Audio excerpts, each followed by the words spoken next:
Hello friends, good morning. My name is Rachna Chaudhary and I am working as a health worker. तो आज मैं बात करने वाली हूँ प्रोटीन की। जब भी हम न्यूट्रिशन की बात करते हैं तो उसमें प्रोटीन का नाम सबसे पहले आता है। क्यों आता है? क्योंकि इसके कुछ कारण होते हैं। प्रोटीन को बॉडी का बिल्डिंग ब्लॉक माना जाता है। हमारा शरीर जैसा भी है, जैसी भी उसकी बनावट है, जैसी भी उसकी स्ट्रेंथ है, जैसी भी उसकी शेप है, जो भी उसका साइज़ है, वो सब डिसाइड करता है कि हम किस तरह का प्रोटीन ले रहे हैं, कितनी मात्रा में प्रोटीन ले रहे हैं। तो जो हमारा जो एनर्जी का फर्स्ट सोर्स होता है वो होता है कार्बोहाइड्रेट। कार्बोहाइड्रेट ग्लूकोज में चेंज होता है, उससे हमारी बॉडी को एनर्जी मिलती है। लेकिन अगर किसी कारणवश कार्बोहाइड्रेट हमारी बॉडी में कम हो जाता है तो सेकंड सोर्स जो आता है वो आता है फैट। और किसी कारण से फैट भी अगर कंज्यूम हो जाता है तो जो थर्ड सोर्स है वो है प्रोटीन। प्रोटीन नियोग्लूकोजेनेसिस से ग्लूकोज जनरेट करता है और फिर वो हमारी बॉडी को एनर्जी देता है। बात अगर हम करें मसल बिल्डिंग की, तो जब भी हम वेट लॉस करते हैं या वेट गेन करते हैं तो उसमें प्रोटीन का बहुत बड़ा हाथ होता है। अगर वेट लॉस करते वक्त प्रोटीन एडिक्वेट अमाउंट में नहीं जा रहा है अगर हमारी बॉडी में, तो उससे जो मसल्स हैं वो लूज़ होने लगती हैं। और अगर हम वेट गेन करते हैं तो उसमें जो भी हमारा साइज़ बन रहा है, जो भी हमारी शेप बन रही है, जो भी हमारी स्ट्रेंथ बन रही है, वो डिपेंड करता है कि हम एडिक्वेट प्रोटीन ले रहे हैं या नहीं। अगर हम बात करें न्यू बोन्स की, तो बोन्स के लिए हमें सिर्फ कैल्शियम और विटामिन डी ही नहीं चाहिए, उसके लिए प्रोटीन भी हमें चाहिए होता है। और प्रोटीन की एडिक्वेट मात्रा अगर होती है हमारी बॉडी में तो ओस्टियोपोरोसिस की संभावनाएं भी बहुत कम हो जाती हैं। ये जो बीच बीच में हमें ये जो खाने का मन करता है ना कि अब कुछ देखा और मन कर लिया खाने का, मतलब एक क्रेविंग टाइप की जो होती है, वो एक्चुअली पेट की डिमांड नहीं होती है, वो ब्रेन की डिमांड होती है।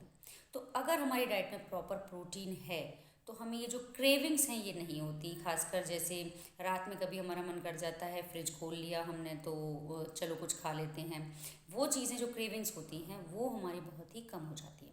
अगर हम बात करें इम्यूनिटी की, तो इम्यूनिटी में भी प्रोटीन का रोल है, क्योंकि प्रोटीन बनते हैं एमिनो एसिड से और एमिनो एसिड्स ही जो इम्यून सेल हैं उनको जनरेट करते हैं, जैसे बी सेल्स हैं, टी सेल्स हैं, एंटीबॉडीज़ हैं।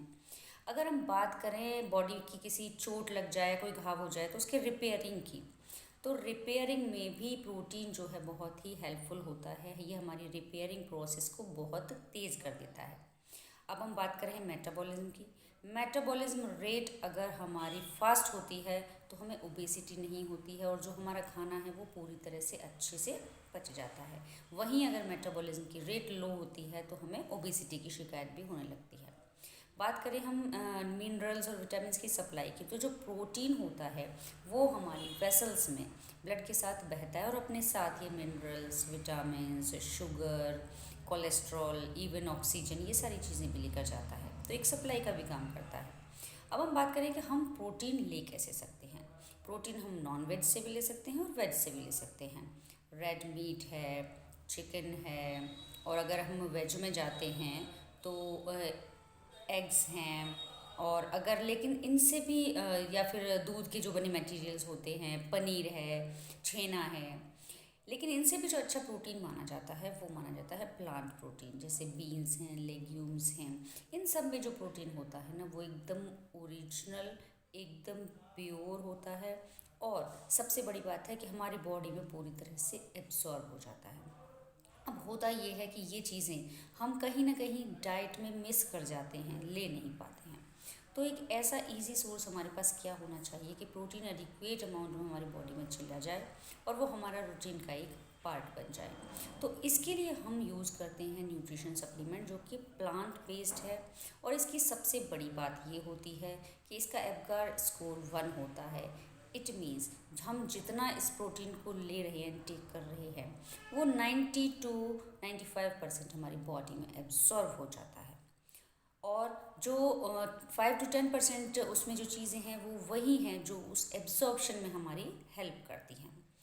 तो मैं आपको सजेस्ट करने में आपकी हेल्प करूँगी कि आपको कौन सा प्रोटीन और कितनी मात्रा में और कितनी एज को कितना लेना चाहिए।